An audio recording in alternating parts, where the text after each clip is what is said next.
Okay, you'll have to excuse me for the holding the camera here. I don't have the capability to go ahead and talk over the computer screen like the rest of the guys do there. I'm going to go ahead and break down this whole timing spreadsheet for you real quickly though. Okay, you're going to go ahead and open up your calibration. You're going to have to fill in these 4 or 5 values here. It's going to be a little difficult these days because some of the table names have maybe changed as far as their abbreviations and what have you, and the different code bases and things, but generally speaking, it's all still going to be breakdown towards the same thing. Go ahead, and the first one we're going to look at here is the advanced allowed from RPMs, the spark limit or whatever. This is one that's really tricky and you have to pay attention to because there are some cals that I've looked at which will have really high advance when you combine the advance from RPM and the wide open throttle advance, and they trim it off in higher RPMs with the spark limit table. So make sure you're looking for that. But basically, you're going to go ahead and input your values. I liked back when I was doing it to use decal, and I think I would use the binary function or something, so that way I could see exactly where the points were with the exactness that it would have. And you'll have that on MP2 now and everything. Advanced from map wide open throttle, that one's pretty obvious. Advanced from RPMs, that one's in there still. I was just looking at that one last night, and it's pretty easy to see. Same thing with the warm advance. The one thing I'll say is you'll probably notice some of the calibrations have either more or less points than what is offered in the spreadsheet here.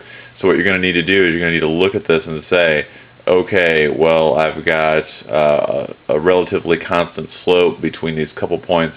Maybe I'll eliminate this point in the middle and just take the average, if you will, between there by eliminating the point in the middle. You'll get the hang of it, and it's actually pretty easy. I unfortunately don't right now have the capability to make a new sheet such as this. I wish I did, because I would love to have another one for my own personal use. I always leave the increment PSI and increment RPM deals the same. I haven't found anything worth changing there. Minimum advance, I'm not sure. It's been a long time since I've had to mess with it. I'm willing to bet most all of them are right around the same for that. You scroll down once you get that set. This is actually the, oh shoot, what is it? It's 89 Mopar Performance Turbo 2 timing right here. And it gives you kind of a table with all of the timing values. So, for example, wide open throttle, 4,500 RPM at 0 PSI, you're looking at 28.25 degrees of timing. And you can see how that'll drop down, and you can see what it does. It's really nice to compare them. I honestly wish, if I were to make one myself, which again, I don't really have the capability to do that right now, but I would love to have it where we could see a negative PSI value, or even do something real fancy and get it in inches of vacuum here. That would be great, because I've found a lot of value in adjusting timing for gas mileage. Actually, the timing vacuum is the thing that I've found that affects it the most, at least easily. So below that, of course, you've got your just your regular, warm part throttle plot there. And if you click down at the bottom, hopefully this is showing up well. You can see there's my wide open throttle graph of what it looks like. I've got 3 axes here. I've got my PSI right here. I've got the RPM over here, and then you got the total advance. So you can see that at 0 PSI, as we go over here, you get a lot of timing with no boost going out there in this cal. So whatever.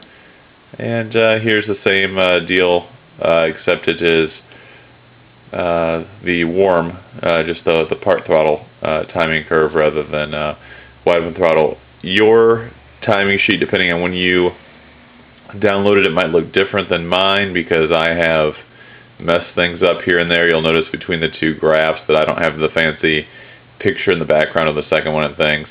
So, what are you going to do? Furthermore, I'll state that from what Rob Lloyd has indicated, there's some sort of an advanced multiplier in the later cals I think the later 2.5 stuff, and certainly everything 90 and after, that somehow subtracts timing based off of a multiplier. So this sheet doesn't take into account that multiplier, and therefore it's really only good for the logic module stuff and the SMEC stuff. And even then with the SMEC, I think it only might be the T2 stuff. I think 8925 T1 might be where they started using that multiplier. So you need to be aware of that while you do it. But that's a general rundown, I guess the best I can do so far. If anybody has any questions, just post up and let me know. And sorry for the shaking camera.